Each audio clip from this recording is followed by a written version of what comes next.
Hello friends, क्या आप सभी को पता है कि एक बार पांडवों ने मायावी सरोवर का सामना किया था। उस मायावी सरोवर ने पांडवों से बहुत सारे प्रश्न पूछे थे और वहाँ पर युधिष्ठिर की बुद्धिमत्ता के कारण, बुद्धिमानी के कारण उन्होंने अपने सारे भाइयों की जान बचाई थी। तो इसके पीछे क्या कहानी है, चलिए आज हम लोग इस वीडियो में जानते हैं। तो वीडियो को स्टार्ट करने से पहले मैं सुचित्रा आप सभी लोगों का एक बार फिर से स्वागत करती हूँ आपके अपने ही यूट्यूब चैनल पर, जिसका नाम है नॉलेज अनबॉक्सिंग बाय सुचित्रा। तो चलिए आज के वीडियो में फिर से कुछ नया जानते हैं।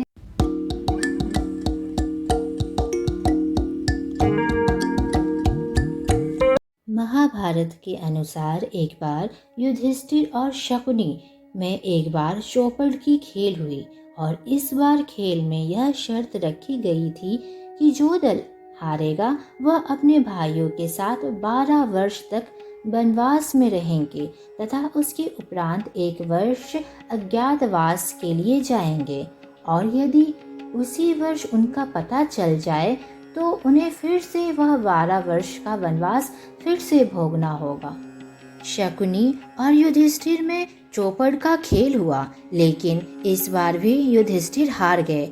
वादे के ठीक अनुसार पांचों पांडव अपनी पत्नी को लेकर, मतलब द्रौपदी को लेकर वन में चले गए वनवास काटने के लिए। वनवास की अवधि पूरी ही होने वाली थी। 12 वर्ष समाप्त होने में सिर्फ कुछ ही दिन बच गए थे। उन्हीं दिनों एक ब्राह्मण की सहायता करते हुए पांचों भाई जंगल में काफी दूर निकल आए। वे सभी थक चुके थे और सोचे कि थोड़ा आराम कर लिया जाए। युधिष्ठिर नकुल से बोले, भैया जरा उस पेड़ पर चढ़कर देखिए तो कहीं कोई जलाशय या नदी दिखाई दे रही है क्या। नकुल ने पेड़ पर चढ़कर देखा और उतरकर कहने लगे कि कुछ दूर पर ऐसे पौधे दिखाई दे रहे हैं जो पानी के नजदीक ही उगते हैं। आसपास कुछ बगुले भी बैठे हुए हैं। वहीं कहीं आसपास पानी अवश्य होना चाहिए। युधिष्ठिर ने कहा कि जरा जाकर देखो तो, और पानी मिले तो हमारे लिए भी लेते आना। यह सुनकर नकुल तुरंत पानी लाने चल पड़े। कुछ दूर चलने पर अनुमान के अनुसार नकुल को एक जलाशय मिला।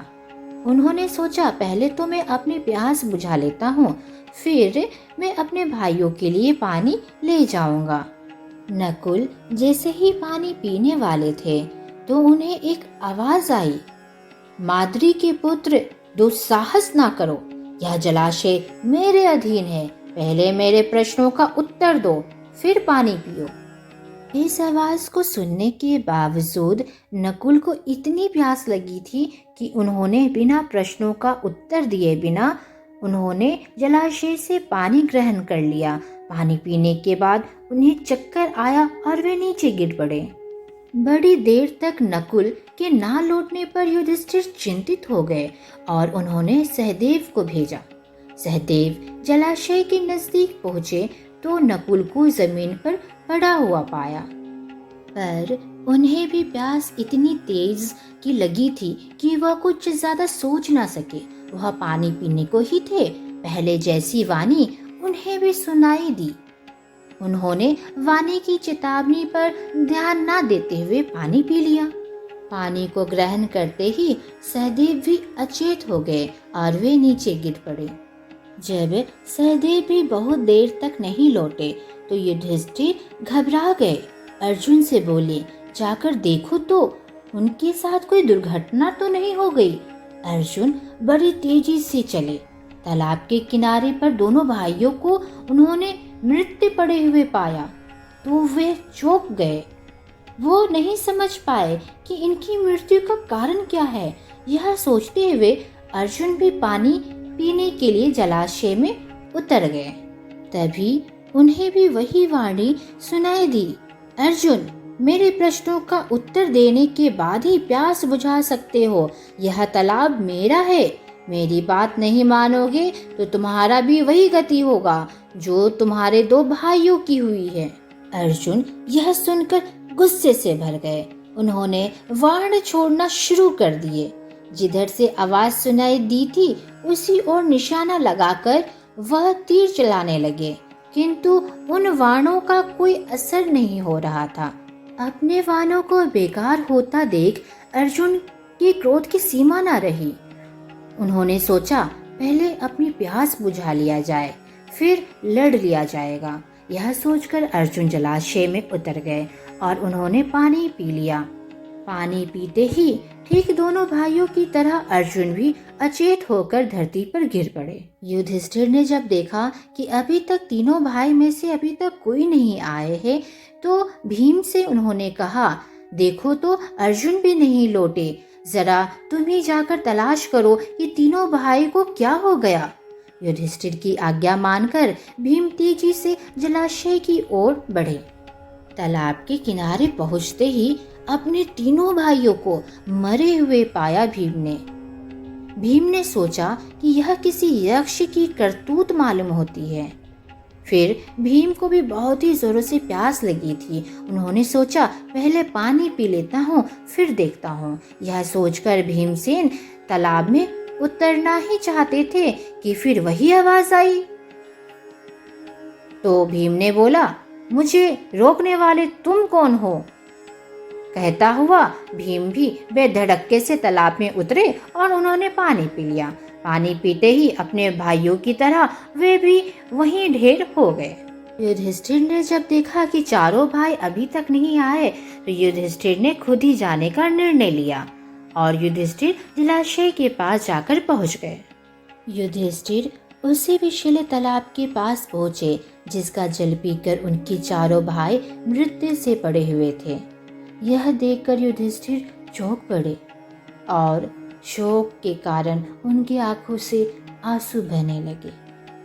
कुछ देर विलाप के बाद युधिष्ठिर ने जरा ध्यान से अपने भाइयों के शरीर को देखा और अपने आप से कहने लगे कि यह कोई माया जाल सा लगता है।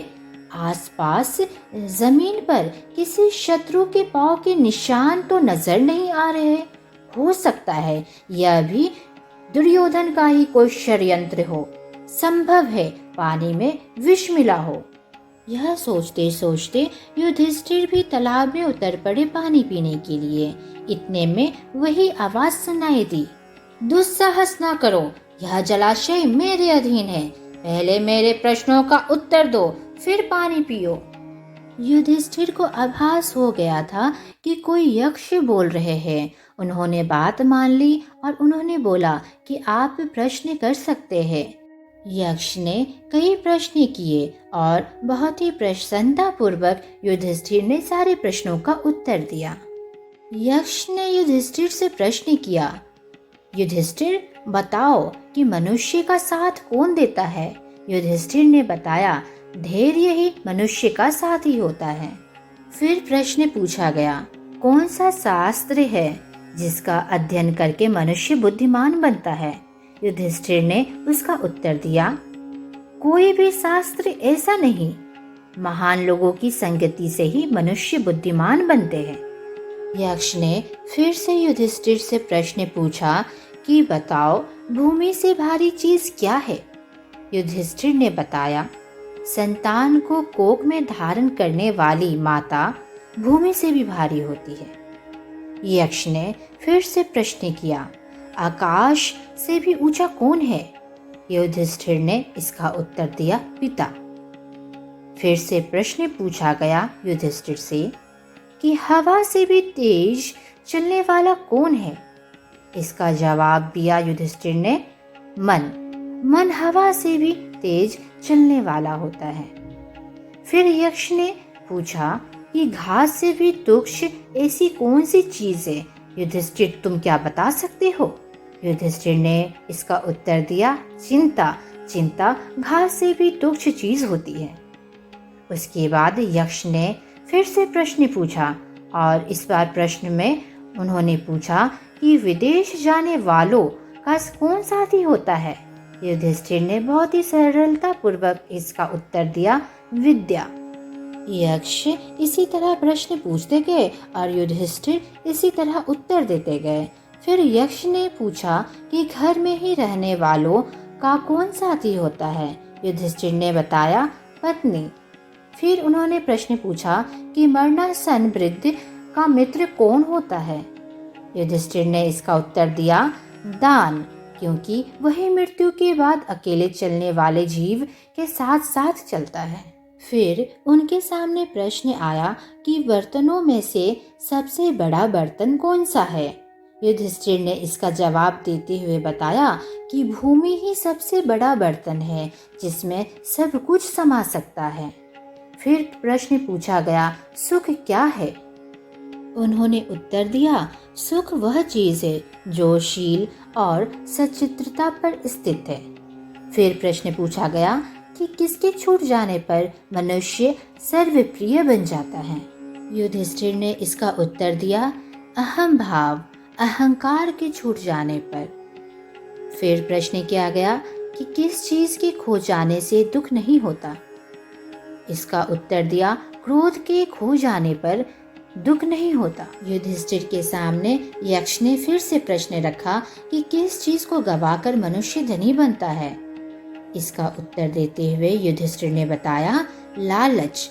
लालच यह एक ऐसी चीज है जिसे गवाकर मनुष्य बहुत ही धनी बन सकता है। फिर प्रश्न पूछा गया कि संसार में सबसे बड़ा आश्चर्य क्या है। इसका उत्तर देते हुए युधिष्ठिर ने बताया कि सबसे आश्चर्य की बात यह है कि हर रोज आंखों के सामने कितने ही लोगों की मृत्यु हो रही है और जो लोग यह सोचते हैं कि वे अमर है, यह सबसे महान आश्चर्य की बात है। इसी प्रकार यक्ष ने कई अन्य प्रश्न किए और युधिष्ठिर ने उन सबके ठीक ठीक उत्तर दिए। अंत में यक्ष बोले, हे राजन, मैं तुम्हारे मृत्यु भाइयों में से एक को जीवित कर सकता हूँ। तुम जिस किसी को भी चाहो वह जीवित हो जाएगा। युधिष्ठिर ने पल भर सोचा कि किसे जीवित करवाऊं। थोड़ी देर रुककर उन्होंने बोला, मेरा छोटा भाई नकुल जी उठे। यह सुनते ही यक्ष युधिष्ठिर के सामने प्रकट हो उठे और उन्होंने युधिष्ठिर से पूछा, 10,000 हाथियों के बल वाले भीम को छोड़कर तुमने नकुल को जीवित करवाना क्यों ठीक समझा। युधिष्ठिर ने कहा, यक्षराज, मैंने जो नकुल को जीवित करवाना चाहा वह सिर्फ इसी कारण कि मेरे पिता की 2 पत्नियों में से माता कुंती का बचा हुआ एक पुत्र मैं हूँ। मैं चाहता हूँ कि माता माद्री का भी एक पुत्र जीवित हो उठे, जिससे हिसाब बराबर हो जाए। अतः आप कृपया करके नकुल को जीवित कर दे। युधिष्ठिर की यह बातें सुनकर यक्षराज अत्यंत प्रसन्न हुए और उन्होंने युधिष्ठिर से कहा, पक्षपात से रहित मेरे प्यारे पुत्र, तुम्हारे चारों भाई जी उठे, यह मैं वर देता हूँ। चारों भाई जी उठे। यक्ष ने युधिष्ठिर को आशीर्वाद देते हुए कहा, 12 वर्ष के वनवास की अवधि पूरी होने में अब थोड़े ही दिन शेष रह गए हैं। 12 मास तक जो तुम्हें अज्ञातवास करना है वह भी सफलता पूर्वक ही होगा। तुम्हें और तुम्हारे भाइयों को कोई भी नहीं पहचान सकेगा। तुम अपनी प्रतिज्ञा सफलता पूर्वक ही करोगे। इतना कहकर धर्मदेव अंतर्ध्यान हो गए।